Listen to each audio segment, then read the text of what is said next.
Alors dans cette deuxième partie, nous allons aborder comment vérifier que deux suites de nombres sont proportionnelles.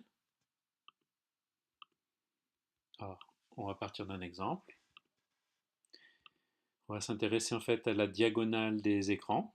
La diagonale mesure en fait la taille des écrans.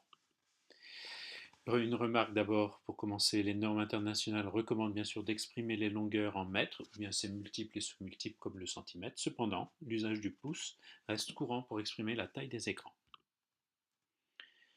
Donc par exemple, dans le tableau ci-dessous, on va voir quelques équivalences entre les mesures d'écran exprimées en pouces et celles en centimètres.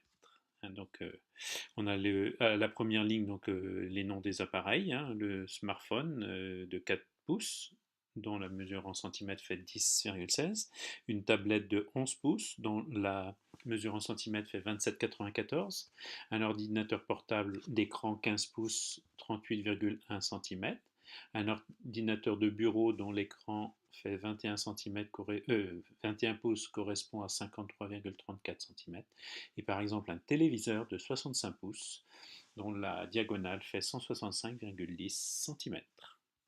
Alors on va donc calculer à la troisième ligne du tableau ce qu'on appelle les rapports, c'est-à-dire on va diviser les valeurs de la deuxième ligne, la taille de l'écran en centimètres, par la valeur correspondante en pouces. Donc 10,16 divisé par 4, on a donc 2,54.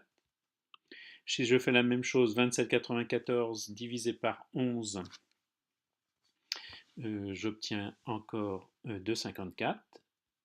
Pour les ordinateurs portables, 38,1 divisé par 15 fait encore 2,54. Pour l'ordinateur de bureau, 53,34 divisé par 21 fait encore 2,54. Et 165, la taille en centimètres, divisé par 65, la taille en pouces, j'ai encore 2,54. Alors, les dimensions exprimées en pouces sont-elles et en centimètres sont-elles proportionnelles? Et dire pourquoi? Eh bien, les dimensions en pouces et en centimètres sont bien proportionnelles car les rapports des deux grandeurs sont égaux. Et si oui, donc quel est le coefficient de proportionnalité? Le coefficient de proportionnalité est bien égal à 2,54.